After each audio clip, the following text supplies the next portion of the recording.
noite, iniciamos mais uma edição do Dimensão Total na TV. Nosso programa tem a produção do jornalista Ronald Machado. Hoje aqui no programa contamos com o professor, o médico psiquiatra, o escritor, o antropólogo Dr. Mourão Cavalcante. Também com o Dr. Manuel Fonseca, médico sanitarista e secretário da Saúde aqui de Fortaleza, professor, escritor, poeta e compositor e um dos membros do movimento Médicos pela Democracia. E o Dr. Djalma Pinto, advogado, professor universitário, escritor, vai falar do seu último livro no segundo bloco. Lembro o WhatsApp do programa, agradeço as mensagens, todos os programas que vocês encaminham.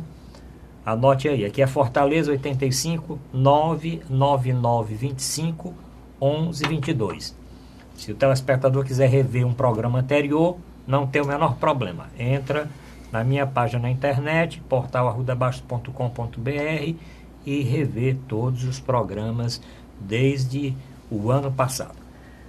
Professor Djalma Pinto, o tema não pode deixar de ser a Comissão de Constituição e Justiça da Câmara Federal e o parecer do relator Sérgio Sveiter, que conduziu seu voto para admissibilidade da solicitação que o Procurador-Geral da República fez de abertura de um processo contra o presidente Temer. O que é que o senhor pode dizer a respeito disso? O relator, exercendo a sua competência, a sua autonomia, ele se manifestou visualizando indícios suficientes que justificam o prosseguimento do processo, que a Câmara deveria, na sua ótica, autorizar a abertura, o exame do processo pelo Supremo Tribunal Federal para eventual recebimento da denúncia. O advogado de defesa se contrapôs, dizendo que não havia prova de que o presidente tenha recebido nenhum valor, mas o fato é que realmente ele recebeu na sua residência aquele infrator, o cidadão que estava já Joesley Batista, denunciado, indiciado, altamente questionável as suas posturas, e deu margem para que realmente houvesse uma denúncia com base nesses indícios fortes, e agora caberá realmente à Câmara deliberar por 2/3 dos seus membros se realmente autoriza ou não o Supremo a prosseguir com a ação para examinar o recebimento. Porque, mesmo que haja autorização da Câmara, há necessidade do Supremo receber a denúncia. Uma vez recebida a denúncia por maioria lá do Supremo, o Supremo delibera nesse caso por maioria, aí o presidente terá que ser afastado por 180 dias.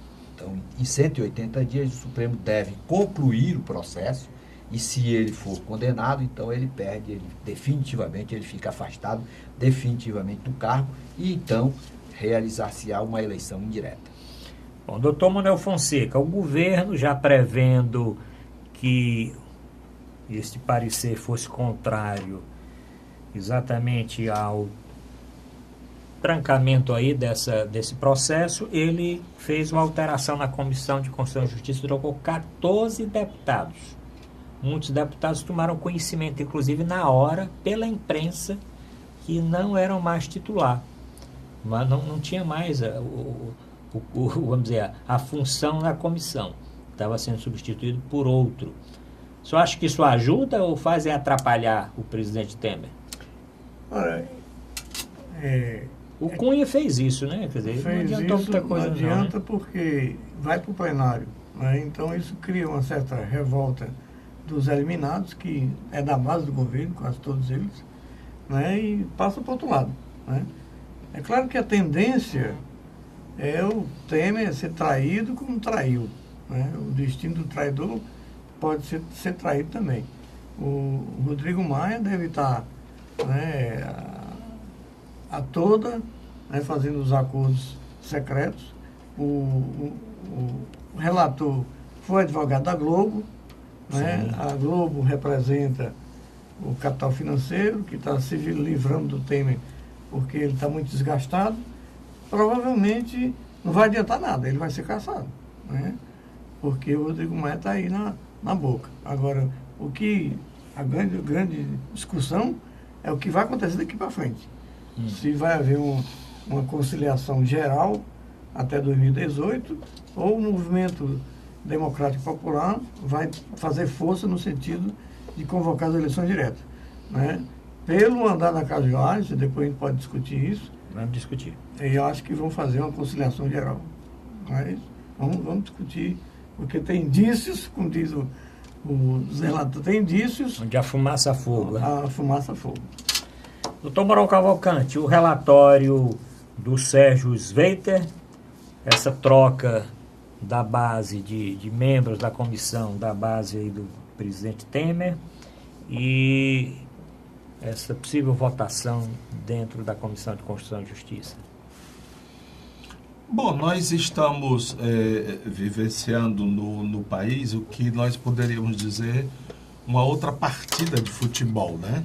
A gente viu a primeira, que foi o do afastamento da presidente Dilma, em que essas coisas todas vieram de roldão, um tsunami, quando ela menos esperou, estava fora da jogada.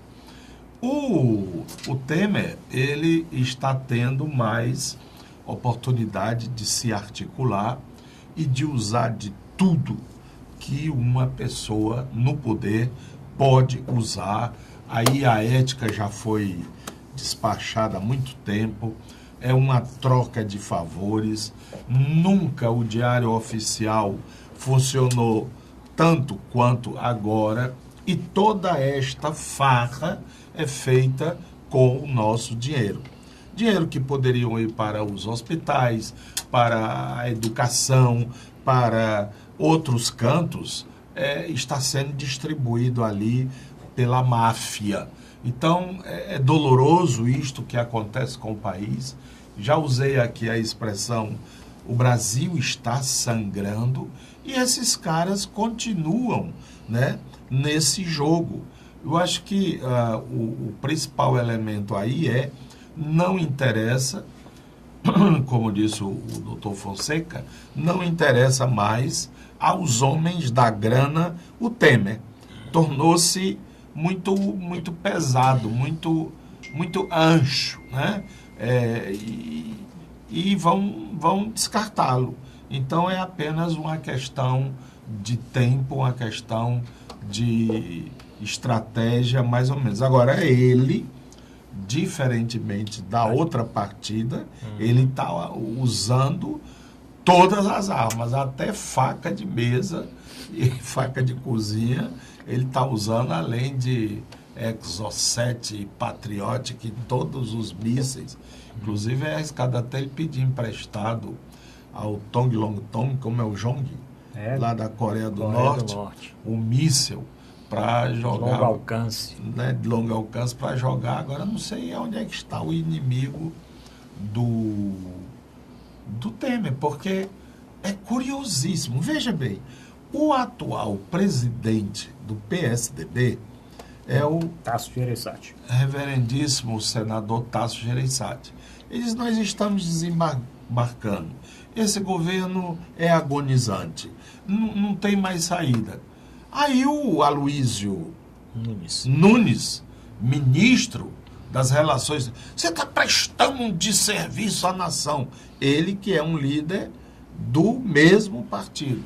E o Serra, doido para dar palpite, mas com medo de aparecer e a negada da Federal pegar, tá entendendo? O Aécio está envolvido até o gogó com os seus próprios problemas. Então aí, este partido, que é o que realmente dá as cartas da mesa, que é o PSDB, o PMDB, ele cumpriu ordens e esquemas. Este PSDB está nitidamente dividido. Eles falam até nos cabeça branca, cabeça preta, né? Cabeça branca são os mais antigos, os mais velhos e velhacos. Tem também os sem cabelos, que é o caso, por exemplo, do Serra. Sim. E tem os cabelos pretos, que são políticos mais jovens e que imaginam continuar no exercício da política e que querem logo resolver essa história. Eu penso que tudo passa pelo PSDB. Sem dúvida. Doutor Manuel Cavalcante, o senador Tasso... Djalma. O senador Tasso falou que o país está beirando a ingovernabilidade e indicou como homem para comandar a presidência o Rodrigo Maia. Você acha que é o homem ideal? Pelo menos é a bola da vez, né? Até quando é que ele vai continuar ainda com essa performance de credenciado, vamos dizer que se ele for e vier a ser investido, se existir delação contra ele, também vai ficar numa situação desconfortável. O que o Brasil testemunha é uma geração de políticos sem comprometido. Existem dois aspectos, não é, doutor Djalma? Ele, inexoravelmente, afastado do Temer, ele é o presidente, o Rodrigo Maia. Exatamente. O que o senador Tasso disse é que ele poderia, talvez, continuar até 2018, foi correto, isso? Porque aí seria por via de uma eleição indireta. Seria eleito presidente. Ele seria o nome hoje no Congresso que reuniria mais adesões e condições de suceder o presidente Michel Temer no caso de um afastamento. Mas, de qualquer maneira, ele, vamos supor que a Câmara aceite a denúncia, ele já ficará pelo menos 180 dias com o presidente. 180. E se o Supremo afastar ou receber a denúncia, ele poderá, então, se efetivar como candidato. O que é fato mesmo é que o Brasil está testemunhando um momento muito triste das gerações de políticos que nós tivemos. Você viu a cena do próprio Gedel. O Gedel já tinha sido denunciado, já tinha sido envolvido em ilicitudes anos atrás e nunca aconteceu nada. Nós temos uma quantidade exorbitante de deputados e senadores denunciados no Supremo Tribunal Federal, também que não acontece nada. Então, todos os partidos, PSDB, Aécio Neves, uma demonstração horrorosa, o Lula denunciado com várias denúncias, enfim, o pessoal do PMDB preso, essa quantidade de políticos que deu maus exemplos para a nação, esse pessoal precisa ser afastado. Nós precisamos construir uma nova classe de políticos que pensem na chamada boa governança, exercer o poder pensando melhor para a coletividade. E o país tem que afastar. O Supremo tem um débito muito grande com a nação. O Supremo não julga os detentores do poder político. Então, esses homens, Renan Calheiros, 12 denúncias, presidente do Senado, o próprio presidente do Senado também está lá indiciado. Enfim, nós temos que romper essa cultura de patrimonialismo, de usar o poder para beneficiar, seja de direita, seja de esquerda. A lei tem que ser impessoal, tem que ser aplicada de forma isenta para todos. E o presidente Temer também, com as suas ilicitudes, essas delações que estão ocorrendo, comprovado o seu envolvimento, deve ser afastado. E também deve ser punido, inclusive, essa forma de aliciamento. Está trocando, o cidadão vai ser o julgador. Aí fica recebendo emenda parlamentar, recebendo cargo. Isso é aliciamento, isso é falta de decoro. A nação precisa também debruçar a sua atenção sobre isso, para que no futuro não se repitam essas cenas. O deputado que recebe benefício para votar, para impedir a cassação do presidente, ele está cometendo falta de decoro, ele está recebendo bens em contrapartida pelo exercício da sua função. Isso está tipificado na Constituição como falta de decoro. Então a nação precisa se debruçar para conter essas distorções e evitar que isso se propague no futuro. Doutor Manuel Fonseca, Rodrigo Maia, o senhor falou no primeiro bloco aqui, na sua primeira intervenção, está tendo aí uma possibilidade de um grande acordão? Eu acredito. Né? Rodrigo Maia foi eleito com votos do PT e do PCdoB. Quando foi eleito para a presidente da Câmara. Tinha uma candidata que era Erundina, né? Foi cristianizada, como dizem antigamente. Depois foi uma tentativa de colocar o deputado aqui do Ceará, mas o PT e o PCdoB, na sua maioria, com raríssimas exceções, da FEGALI e vários deputados do PT, votaram em nome da governabilidade no Rodrigo Maia. Agora está surgindo fumaça de que o Rodrigo Maia vai fazer um acordo no sentido de trazer Aldo Rabelo, que até o momento é do PCdoB, né, para algum cargo. Estão até falando no Eduardo Cardoso, do PT, não sei se chega ao ponto disso, né, mas está havendo um acordo para que o Rodrigo Maia, sendo confirmado, ele cumpra a tarefa para que ele veio. É ferrar os trabalhadores, né? Ter mais condições políticas de fazer a reforma da Previdência e a reforma trabalhista. Esse aqui é o grande jogo que o Temer não teve capacidade de fazer, porque criou tanto problema que se envolveu com falcatruas, que ele se desgastou e deu 90 e tantos % de rejeição, né? Não pôde isso. Eu lamento profundamente se isso acontecer, porque o correto, sempre eu digo, o correto é anular o golpe, a Dilma voltar, porque não foi provado nada contra ela, a não ser a tecnias, né? E ela convocar a eleição direta, porque nesse Congresso ela não teria condição política, talvez, de fazer o resto do governo. Teria que convocar eleições diretas, né? Ou um referendo, alguma coisa, no sentido de dar força para ela, ou para o exercício do processo de eleição direta, ou para manter-se no cargo até 2018. Mas eu temo, né? Eu temo que haja uma conciliação e que o processo de eleições diretas vá ser amenizado em torno de uma governabilidade, de uma transição para 2018 mais acordada, porque o Temer chutando para todo lado, né? Dando bicudo, né? Então, acho que é lamentável que isso possa acontecer, mas é possível que isso aconteça.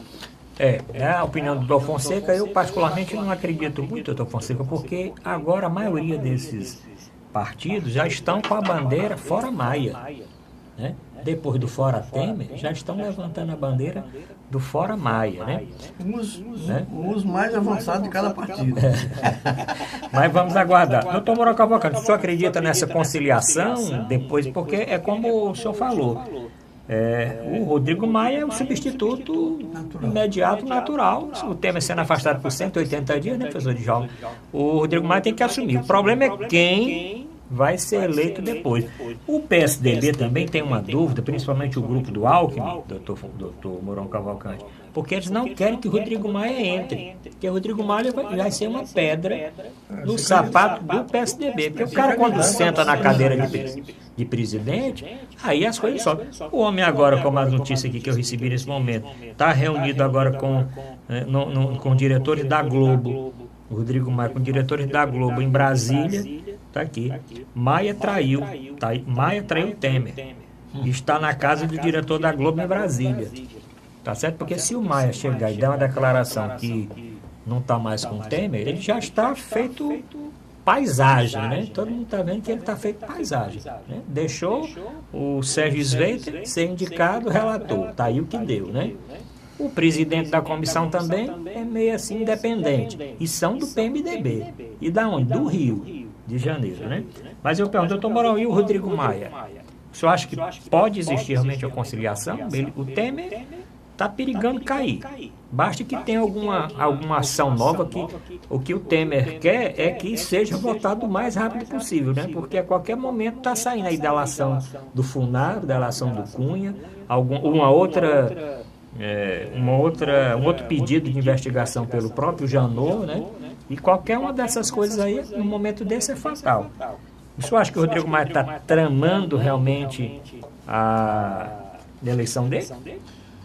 É difícil porque eu acho que falta Shakespeare para tanta traição. Né? Sabe, quer dizer, eu acho que política não é dessa forma. O que mais entristece em todo esse panorama é que, na realidade, esses homens não estão fazendo a política no seu sentido mais puro, né? A defesa de pontos de vista, de modelos de sociedade, não. É uma patota que tem o interesse único de se preservar no poder. A gente ficando, está tudo legal. E não é bem assim. Porque se você procura qual é a diferença do Temer para o Rodrigo Maia. Veja bem, o Rodrigo Maia é filho de um ex-prefeito do Rio, César Maia, que também tem uma série de processos, de indiciamentos e tal. Ele próprio já foi político lá no Rio de Janeiro, o Rodrigo. E ele é casado com uma filha enteada do Gato Angorá, do Moreira Franco. Moreira Franco, que é o braço direito do Temer. Então, qual é a diferença desses caras? Não há nem diferença ideológica, não há diferença ética, não há diferença, sabe? Eu posso até pensar que é o próprio Temer que está por trás organizando o Rodrigo Maia. Isto é, dos males o menor. Porque se vai uma outra pessoa completamente neutra a esse esquema, a coisa pode furar. Né? E eu nunca entendia, porque eu achava até o Temer um indivíduo razoavelmente inteligente. Pô, o cara como vice-presidente, ele está mandando, né? Ele fez até aquela carta, devolva-me, né? E tal. Ainda lembra o telespectador? A carta, a queixa, que a Dilma não dava importância a ele, valor a ele e tal. Mas ele mandava em tudo. Pelo que a gente viu, era diretor de Petrobras, de Caixa Econômica, de Furnas, de Banco do Brasil, do Diabo 4. Que diabo é que esse homem foi querer ser presidente e derrubar essa mulher? Vaidade. Não. É porque o Lava Jato começou a crescer. Eles vão lá, o fogo vai chegar aqui. E eles não são de origem portuguesa, têm medo de fogo. Né? Os portugueses não souberam combater o fogo e morreram queimados. Ele não, ele tem medo. Aí ele, epa, negada, vamos nos preparar aqui. Essa mulher não vai enfrentar o Lava Jato. Essa mulher, no fundo, ela vai dar condições para o Lava Jato ir em frente, como, aliás, ela deu. Então, o jeito foi derrubar a mulher para frear o Lava Jato. O Lava Jato já estava com tal velocidade, chamada velocidade inercial, que levou tudo de roldão, levou o presidente, vice, o Diabo 4. Aí eles estão nessas sinucas de bico. Aparece muito matreiramente o nosso senador Tasso para dizer, não, Rodrigo Maia ele concilia, ele ajuda, porque ele sabe que é do mesmo naipe, né? Você tira os 5 de paus, bota os 6 de paus. Fica o jogo feito. Só mudou a carta. Bom, estamos terminando o primeiro bloco do nosso programa. Doutor Djalma, essas denúncias contra o Rodrigo Maia, na denúncia do Odebrecht, são anteriores ao mandato. Então, consequentemente, ele, chegando a ser presidente, ele não pode responder não, né? Pelas ilicitudes que foram cometidas antes. Ele está baseado nisso. E com relação ao Moreira Franco, o Gato Angorá, ele já deu uma declaração. Disse que o Moreira Franco não é nada dele. O Moreira Franco só é casado com a sogra. Tá certo? Ele não tem nada com o Moreira Franco. Quer dizer, a mulher dele não é filha do Moreira. Não, é enteada. Ele disse que não tem nada a ver porque não tem compromisso com o Moreira Franco. O Moreira Franco é só o esposo. Ele já chegou a dizer já isso? É o esposo o esposo da sogra. Bom, vamos para o nosso primeiro intervalo. Voltamos já.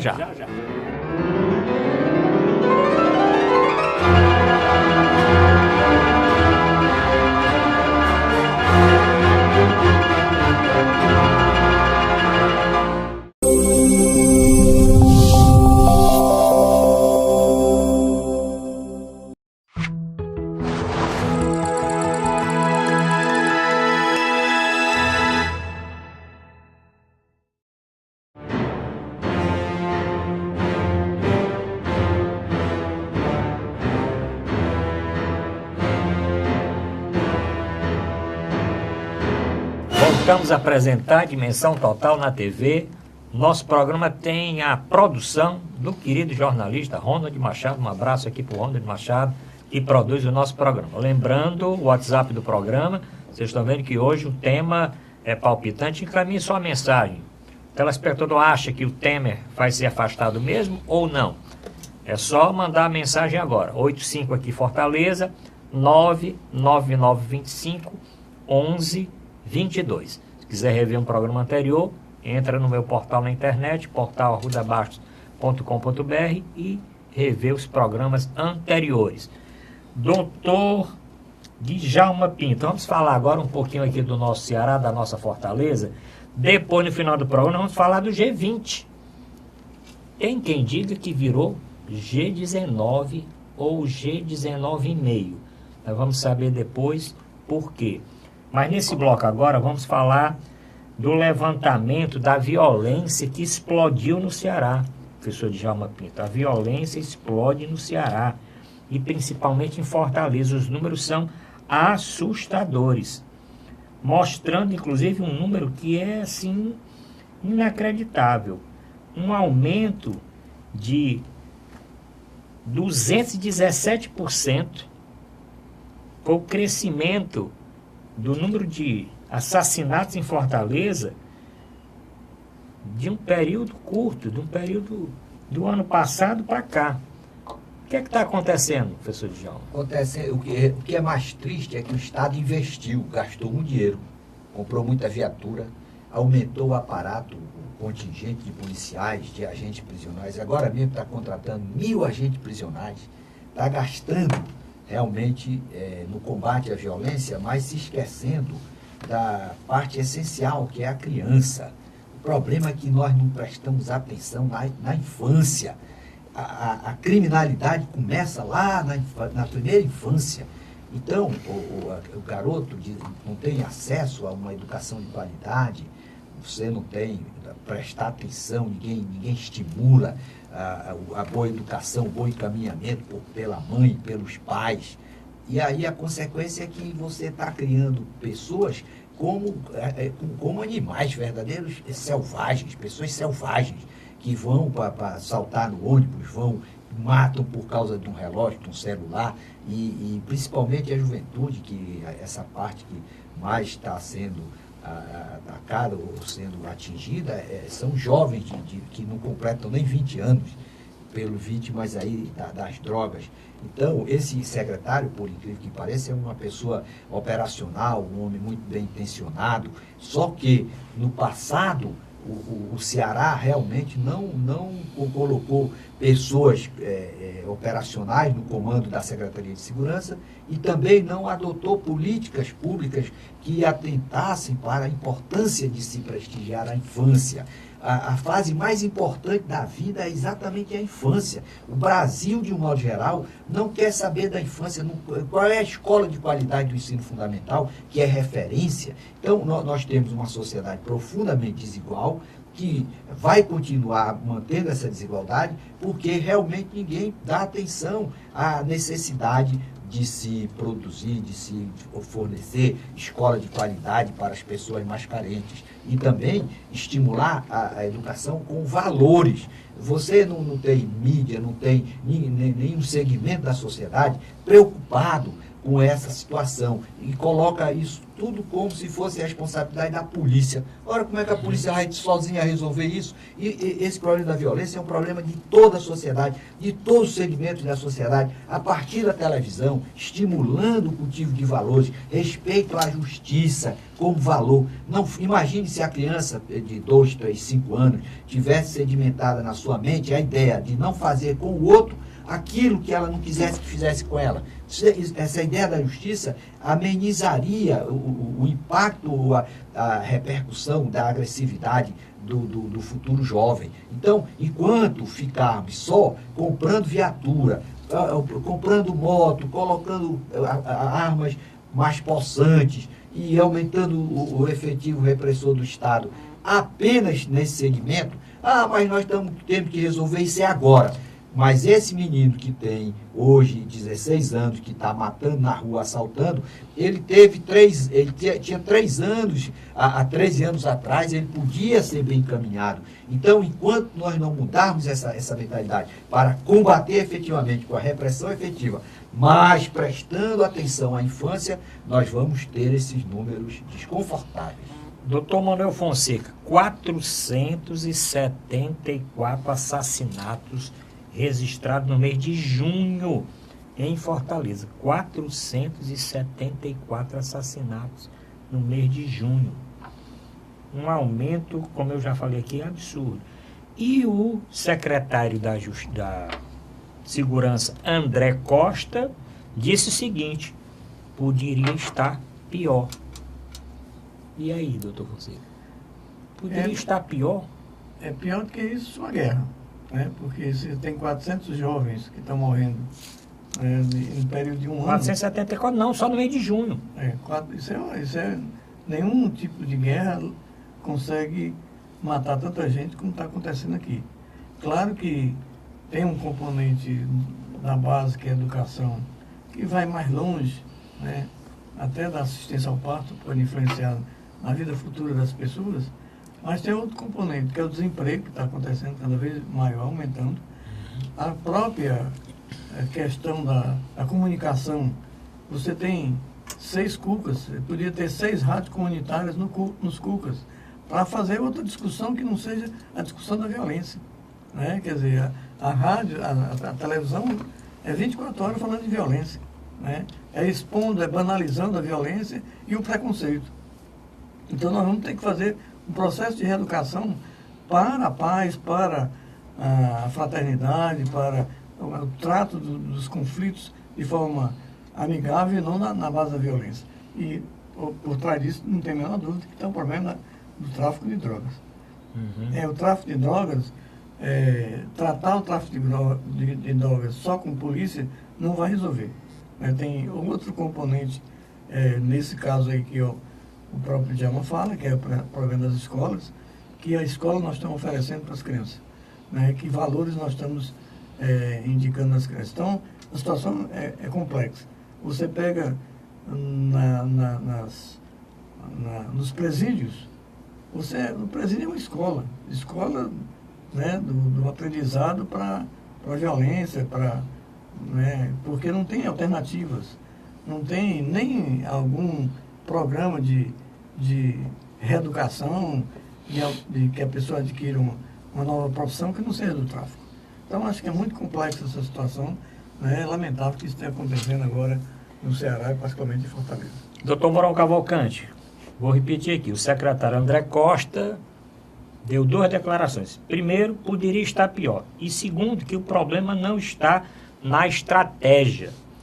O problema é que o que falta é reduzir a sensação de impunidade. 2 coisas que ele falou na entrevista. Que, aliás, o governador Camilo Santana não foi para essa entrevista, por os números não muito favoráveis. Né? Então, o secretário André Costa, na entrevista, disse que poderia estar pior e que o problema não é da estratégia que ele está usando. O problema é que temos que reduzir a sensação de impunidade. Depois vou escutar também o professor Djalma. Bom, eu acho que também elegermos o secretário de Segurança como bode expiatório, né, o boi de piranha.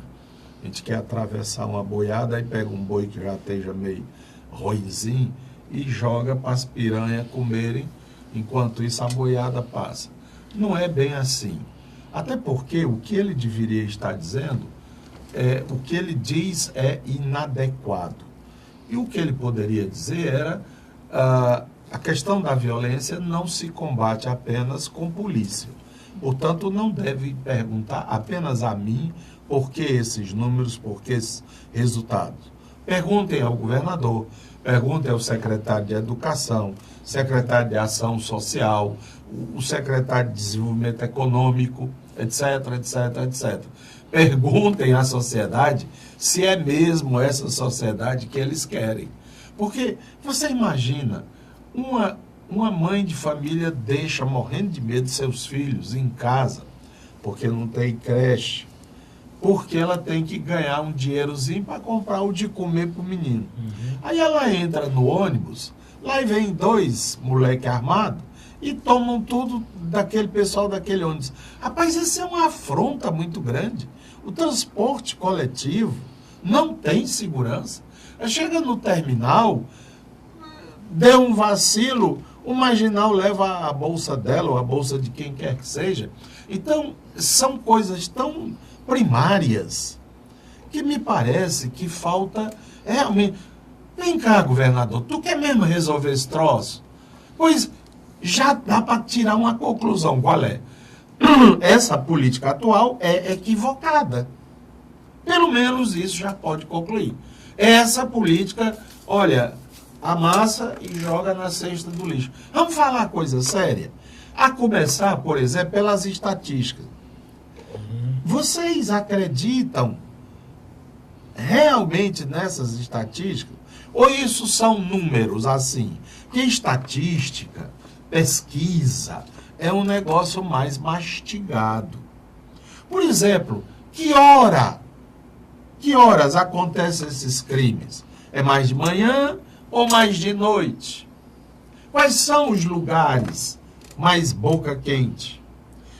Que tipo de arma? Qual a motivação do crime? Nós estamos falando na ponta da violência, que é o homicídio, é matar. Mas você tem uma série de outros atos de violência, né? Empurrar uma pessoa, essa famosa história de briga de torcida organizada, né? Essa história do tráfico de drogas. Tráfico de drogas, ninguém combate com carro de polícia militar, combate com inteligência, desarticulando os grupos. Cadê os atestados de óbito? Onde é que essas pessoas são enterradas? A família fala sobre o morto. Quem era esse morto? Porque está se criando aqui no Ceará e na polícia também a seguinte ideia: bandido bom é bandido morto. Mas quem disse que o usuário de droga é bandido? O garoto, 14, 15 anos, começou a comprar droga, tirar coisas de casa, tirar dinheiro dos outros. Daqui a pouco ele passou a roubar, primeiro com aquele tipo de deslize, como é que se chama? Que não é violência, é... Descuidista. Daqui a pouco ele então partiu para a violência, agora ele andou matando, etc, etc. Quantas vezes a gente já ouviu falar que aquelas instituições para reformulação dos delinquentes, né, abarrotados, são lugares para 60, tem 200. Vai educar em quê? Qual é a formação desses educadores sociais? Nenhuma. Eles são pegos no laço. Eu estou dizendo isso porque eu tenho provas. Não estou inventando. Estou dizendo isso porque eu tenho provas. Eles são pegos nos laços e passei. Sabe por quê? Porque nem funcionário público eles são. Então tem, por exemplo, uma casa dessas de menores, recuperação de menores, vamos dizer, no Olavo, lá no Passaré. No Passaré. Aí eles pegam ali por ali uma ONG, faz um convênio, repassa o dinheiro e quem fornece o funcionário para o presídio é essa ONG. Para não criar vínculo, para não ter carteira assinada, para não ter 10º, etc, etc. Ora, se o governo está se posicionando como bandido, como marginal, o que é que ele vai ensinar a quem? Então a gente tem que começar a falar sério. Quer falar sério, governador? Vamos! Mas não pode ser faz de conta. Não é. Eu me admiro como é que esse coitado, como é o nome dele, o secretário? André Costa. André Costa ainda se submete a dar explicação à sociedade. Ele é apenas um joguete nessa história. Ele não acordou, não. A situação é muito mais complexa. Por exemplo, essa história ponto de ônibus Era para ser um lugar mais protegido, com melhor iluminação. Os ônibus eram para ser melhor protegidos. Mas como, professor? Pergunte a um técnico como é que a gente faz para ter. E, sobretudo, o Departamento de Inteligência da Polícia Civil, para ir desmantelando essas marmotas todas, desse tráfico de drogas, que impõe regras, que impõe lei em muitos lugares da cidade. Então, é todo um outro processo. Não adianta, porque daqui a 4, 5 meses, o secretário vai dar outra entrevista, dizendo: foi muito pior do que o que eu pensava, por isso eu estou pedindo meu boné, vai embora. Aí pego outro Polícia Federal, boto aí, ele passa um tempo. Não é assim, governador. Vamos ser sérios. Porque essa coisa vem sendo de brincadeira desde os tempos dos Ferreira Gomes. Teve um aí, o Cid, né? Que criou até o nome? Ronda do Quarteirão. Sim. Ele contratou até, senhores telespectadores, ele contratou um estilista. O mais famoso aqui no Ceará, Lino Villaventura. Pro Lino, esse grande homem da moda, fazer uma farda diferenciada por Honda. Rapaz, isso é a maior doidice do ponto de vista estratégico. Você tem 2 polícias diferentes até no uniforme. Aí o que é que você vai criar? Um conflito entre elas, foi o que houve. Você vai pegar um Magarefe, eita, fui buscar longe essa palavra. Magarefe, numa bicicleta, ele entra num beco daquele, aí com um Honda de quarteirão você vai entrar onde? Então, veja a desproporcionalidade do pensamento dos homens de Birôs e da realidade. Professor Djalma Pinto, nesse meio de estudo, viu, doutor Mourão, cresceu 53% os assaltos nos ônibus. O senhor falou, 53% foi o crescimento. Eu tive agora, rapaz, isso tem um reflexo econômico violento. Eu estive esse fim de semana, Morro Branco. A quantidade de casas, vende-se. Você sai, doutor Djalma, um fim de semana com a sua família, sua esposa, seus filhos, netinho, tá lá tomando banho de piscina, aí chega 4 cabras armados, bora! Rende todo mundo. Além de levar tudo, ainda há riscos de violência sexual, não é? Estupro de pessoas. E a vivência daquilo. A vivência, a experiência daquilo.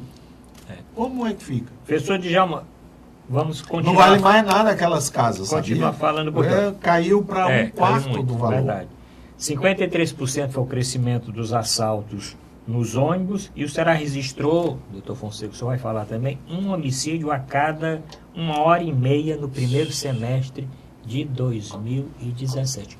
Um homicídio a cada 1h30 no Ceará. Porque esses dados aqui, eu estou falando muito de Fortaleza, mas tem também a estatística do Ceará. Para nós terminarmos esse bloco, doutor Djalma Pinto e doutor Manuel Fonseca, a respeito ainda da violência. Um retrocesso em relação à civilização. Nós estamos voltando para o tempo da barbárie. A questão é, qual foi a política pública que foi efetivamente implementada para infirmar ou para neutralizar essa ascensão da violência? Por exemplo, o garoto começa a assaltar, eles estão lá no reformatório, no abrigo. Existe alguma pesquisa? Como foi que esses meninos começaram a ser assaltantes? O que era a mãe? Qual era o perfil do pai? Qual era o perfil da mãe? De que maneira é possível formular... Chegar aí para a escola, né? Exatamente. Como é que é possível formular uma política pública para impedir que casos semelhantes se ocorram e com o mesmo resultado? Então, não, mas isso aí é coisa de teórico. E, enfim, o que é que significa violência? Incapacidade da sociedade de educar os homens que nela habitam para a convivência harmônica. O homem não pode viver só, todo mundo tem que viver dentro da sociedade. Infelizmente, a sociedade não está sendo capaz de qualificar os homens para essa convivência. Por isso que ninguém pode andar no ônibus, não pode ter um lazer, como o professor Mourão está dizendo, na cidade, não só de Morro Branco, são várias as cidades de praia que a pessoa não pode ir porque vai ser assaltada. Você pega o ônibus e vai ser assaltado no ônibus. O pessoal que compra o celular, às vezes a pessoa paga a primeira prestação do celular, já é assaltado imediatamente. Então, é o quê? Uma convivência. Os ônibus interestaduais, eles saem juntos e vão juntos. Eles vão assim, é para evitar o assalto. Parece que aqueles negócios no Iraque, tá entendendo? A ONU bota uma bandeirinha, olha, é um comboio da ONU, né? Aqui no interior do Ceará, lá vai uns 4, 5 ônibus. Agora isso aí, em última análise, por exemplo, o presidente Michel Temer está recebendo esse Joel, né? Wesley. E esse homem vai se preocupar com a educação de criança? Então, o que nós estamos vivendo, em última análise, é consequência de uma falta de visão, de política de longo prazo, de estadistas que pensem, por exemplo, a esposa do Barack Obama estava preocupada com o quê? Com a obesidade dos jovens americanos. Então, pessoas que pensem no bem comum. Enquanto nós tivermos com políticos com esse perfil de gente que só pensa no seu interesse, manutenção do poder, aumentar o seu patrimônio, distribuir dinheiro, sem se preocupar com o bem comum, sem se preocupar com esses problemas das pessoas que estão no terminal de ônibus, que não podem viver numa condução sem serem ameaçadas, enquanto esse perfil de político prevalecer no Brasil, pode escrever que a violência vai aumentar. O nosso problema é falta de política pública que enfrente essa dramaticidade. O menino tem 16 anos. Como foi que esse menino se tornou ladrão? Ele não saiu do ventre da mãe já ladrão. Ele se tornou no dia a dia. Qual foi o que foi que o Estado, que a sociedade fez para conter essa predisposição agora já aterrorizante das pessoas quererem optar pela marginalidade? Qual é a política pública que está sendo feita, por exemplo, nessas casas de recuperação, não apenas para neutralizar as ações nocivas dos que já estão, mas para evitar que novos adolescentes se aportem lá. Nosso problema é prevenção. A prevenção é o grande caminho. Todo especialista em direito penal aí, que marcou época, César de Bacaria, tem que apostar na educação. E outro ponto, na certeza da sanção. Quando o secretário fala na impunidade, é porque o cidadão vai preso, com 10 minutos ele já está solto. A vítima vai fazer a denúncia, quando chega em casa, já está o assaltante esperando para acertar as contas. Então, nós temos que acabar com essa sensação de impunidade. Aquela pessoa que fizer a opção pela delinquência tem que ter a certeza que vai ser punida, a pessoa vai ser punida. E a certeza da sanção diminui muito a predisposição para o crime. Professor Manuel Fonseca, para nós terminarmos esse bloco, um resumo aí, o senhor que é um defensor da paz. Eu fiquei aqui admirado com a fala do meu colega Djalma. Ele está propondo volta Lula, né? Porque o que mais investiu em educação nos últimos tempos foi Lula, né? Tanto nas universidades como nas escolas profissionalizantes, né? Fez vários programas para diminuir as desigualdades sociais, que é isso que é um componente sério da violência, né? São as distorções sociais. Claro que ele cometeu algumas falhas importantes. Primeiro, ele não evoluiu muito na reforma agrária, porque se você avança na reforma agrária, você incorpora uma população significativa no trabalho. E o trabalho dignifica as pessoas. Né? Também teve alguma falha em não enfrentar a Rede Globo.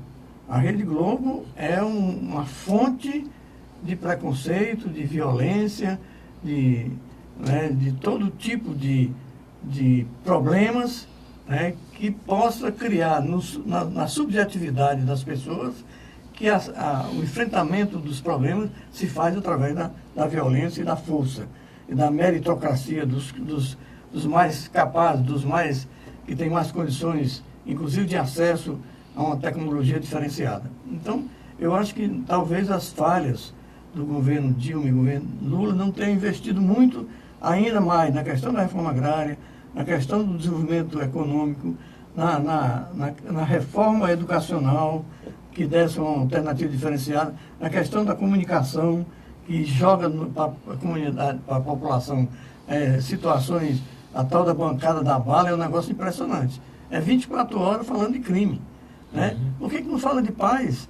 Por que não fala das coisas positivas, dos exemplos positivos, da solidariedade, das formas diferenciadas da população resolver problemas na comunidade? Tem tantos projetos bonitos, né? Tem do Bom Jardim, tem no Pirambu, tem vários projetos bonitos que poderiam estar sendo divulgados. A gente só divulga violência, a gente só divulga crime, só divulga agressividade. Então, eu acho que eu gostei muito da fala do Djalma, porque me lembrou, né, da possibilidade dos governos populares democráticos poderem avançar mais na defesa dos direitos da sociedade.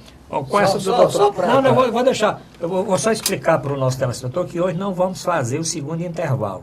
Com a provocação do doutor Fonseca, citando o professor Djalma vai ter direito já a falar. Não vamos nem dar intervalo. 2 minutos com 3 de réplica. Não, eu ficaria muito feliz realmente se tivesse essa disposição de investir na educação e tivesse bons propósitos. O fato é que o Brasil investiu, gastou dinheiro na educação, mas a violência foi aumentar. Então, é preciso sinceridade de propósitos. Colocar na educação, para comandar o ministério, pessoas que tenham amor à causa, pessoas que tenham devoção à causa pública. Por exemplo, professor Fonseca, o senhor foi secretário de saúde. Você tem espírito público, você não está ali para agradar quem quer que seja, você está ali para servir a coletividade. Esse seu espírito público é que o presidente Lula devia ter, o presidente Temer, os governantes, amor à causa. Você não está ali para ganhar dinheiro.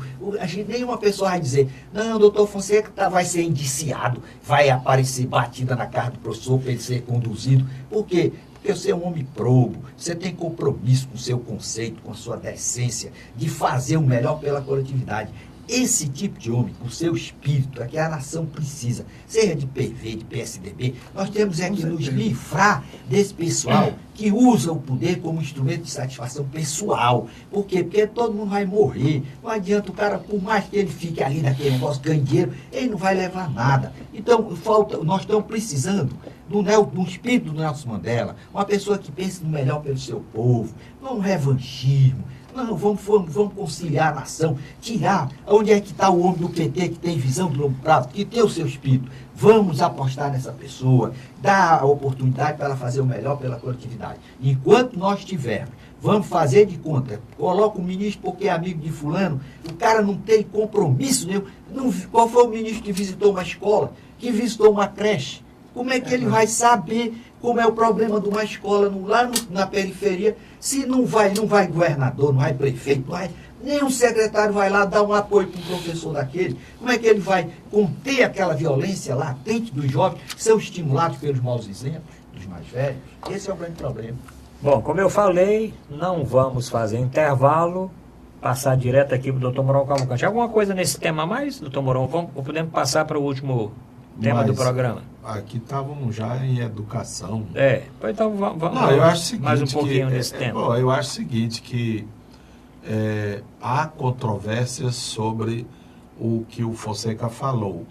Eu acho que o Lula realmente foi um grande marco na sociedade brasileira. E o fato dele escolher ou ter opções, por exemplo, nunca esqueci, acho que não esquecerei, o discurso inaugural, né, quando ele assume como presidente pela primeira vez. Ele diz, prometo ajudar para que nenhum brasileiro deixe de ter as 3 refeições básicas por dia: café, almoço e janta. Muitos criticaram, dizendo, isso é besteira, um negócio desse. Mal sabiam das dificuldades da população, não é? Agora, se há, para mim, algo que pode ser imputado como pecado mortal, é o fato de não ter aumentado ao longo desses 4, 8, 12, 15 anos, né? Do poder, o PT. 14. Dilma saiu antes, sair, né? Pois é, 14. Uhum. 14 anos, não ter criado na população um sentimento mais crítico sobre a realidade social. Fora os sindicatos, que muitas vezes foram aparelhados e foram dominados por pelegagem, né? Você não viu essa consciência. Tanto é que quando precisou de gente para dizer, não, essa mulher foi eleita pelo povo, ela não pode ser retirada, etc, etc, não tinha, né? Os companheiros gostaram de ter a possibilidade de comprar um carrinho, uma prestação, ter o puxado da sua casinha, se alimentar melhor, etc e tal. Lógico que isso são coisas boas, extraordinárias, mas isto não estava caindo do céu. Isso era força de uma luta, entende? E não houve isso. Parece que o PT ia ficar o resto da vida no poder e que sempre ia ser daquele jeito e que ia se permitir e tal. Não foi. E aqui para nós, um presidente que tem como ministro mercadante não pensa muito em educação, não. Porque o mercadante entende de educação tanto quanto eu entendo de astronomia. Isto é, quase nada. Mas como ele é inteligente, é possível que ele tenha aprendido lá no exercício. Da mesma forma, o Haddad, né? Haddad, que na realidade foi colocado para ministro da Educação para poder se preparar para ser prefeito de São Paulo. Agora, tudo isso, esses equívocos, por exemplo, você dá a colher de chá para ser uma espécie de guru da educação nacional a Marta Suplicy, é um pouco exagero, não é? Com aquelas ideias fantasiosas da Pensilvânia ou do lado da Antuérpia, quando nós estamos num país real. Tanto é que depois ela vira casaca e vai ser amiga do Cunha e do Temer, não é? Muito defensora do Temer. Pois é. Então, mostra esses deslizes ideológicos que ensejaram a fragilidade. Mas, sobretudo, essa de não ter usado a possibilidade de criar na sociedade uma maior consciência. Isso tem que ser luta, isso tem que ser organização, isso tem que ser solidariedade, isso tem que ser mobilização. Parece que alguém ia resolver. E ainda se está com essa ideia. Nós vamos ter o Salvador, Lula vai voltar. Eu acho que o Brasil precisa de mais coisa do que isso. Bom, no próximo bloco vamos continuar esse debate, porque tem mais um tema aqui. Não tem E vai haver intervalo? Não vamos ter intervalo, não. Vamos direto logo. Vamos falar do G20. O G20 e algumas coisas aconteceram no G20. Primeiro, as manifestações mais violentas, né, em Hamburgo, lá na Alemanha, né? Mais violentas até do que aquelas que acontecem aqui no Brasil, né? Violência grande mesmo, tanto policiais feridos, carros incendiados, etc, etc. E também o relatório final, que isolou totalmente os Estados Unidos com relação à parte do Tratado de Paris, a parte da ecologia. Doutor Manuel Fonseca, vamos começar falando do G20. O que é que o senhor achou desse G20, das manifestações, do relatório final? E o senhor não pode deixar de dar uma cutucada no nosso representante, né? O que está acontecendo no mundo é uma certa... Não existe mais a unanimidade dos Estados Unidos. Está se formando blocos multipolares, né? Claro que um dos blocos que mais forte que surgiu foi o dos BRICS, né? Que infelizmente o Brasil praticamente se ausentou dos BRICS, né? Inclusive o Serra chegou a dizer que não era importante, né? É uma cabeça de vento, de bagre, né? Que é um grupo multipolar fortíssimo. China, Rússia, África do Sul, Índia e Brasil, que era um poderosíssimo Inclusive se propuseram a fazer um banco diferenciado do Banco Mundial. Foi criado aqui em Fortaleza. Exatamente, aqui, no centro de eventos. O outro grupo é o da Europa, né, que tem um comando, é claro, não tem a menor dúvida, que é da Alemanha, que puxa esse grupo, que cria uma certa autonomia em relação aos Estados Unidos, que sai um pouco, né, desmoralizado do Z20. Né? Porque a preocupação com a questão da sobrevivência do planeta começa a tomar fôlego, né, em vários setores da sociedade do mundo inteiro. Né? É claro que o componente também da luta pela paz é uma coisa fundamental, né? Porque, de um jeito ou de outro, os Estados Unidos é o país que mais fomenta a guerra. Né? É o que, às vezes, vende arma para um lado, depois vende arma para o outro, destrói aquele grupo e fomenta o surgimento de outros grupos para poder vender arma, porque ele está preocupado com a indústria armamentista do próprio Estados Unidos. Então, acho que o mundo começa a perceber a possibilidade de uma convivência mais pacífica e mais harmoniosa. É claro que a dominação do capital financeiro é forte, né? Mas aí tem alternativas da multipolaridade de blocos de poder que possam chegar a uma certa harmonia, né? Ou fazer pequenos avanços do ponto de vista da convivência mais harmoniosa entre os países do mundo inteiro. Bom, professor Djalma, professor Mourão, estamos chegando na reta final do programa. Eu queria o comentário do professor Djalma Pinto com relação ao G20 e, para finalizar, o doutor Mourão. Professor Djalma. O G20 marcou a presença da ministra Angela Merkel, da Alemanha. Sim. Uma pessoa que foi muito proativa. Aquela rebelião também, a revolta daqueles que se sentem excluídos da globalização, mostrando que há necessidade do reencaminhamento dessa distribuição de renda no mundo. E, por outro lado, o grande perdedor foi o presidente dos Estados Unidos, que mostrou que realmente está na contramão da história, não quis subscrever o Acordo de Paris, embora a sociedade americana esteja contra as suas deliberações. E fica uma perplexidade como é que um homem com esse perfil ainda consegue eleger-se como primeiro mandatário num país que tem 99% das pessoas alfabetizadas. Professor Mourão Cavalcante, para nós terminarmos o programa, vamos encerrar falando do G20. O G20 pode ser G4, G10, são G0. G0 também. E é muito importante que esses dirigentes se encontrem e troquem, né, posições. Quanto mais reuniões desse tipo pudesse acontecer, melhor.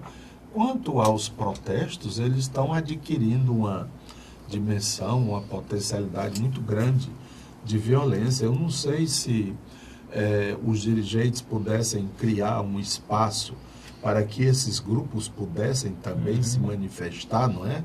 O pré-G20, então, os grupos que quisessem apresentar suas propostas pudessem fazê-lo. É isso que a gente espera do mundo, mais diálogo, mais conversa, mais entendimento.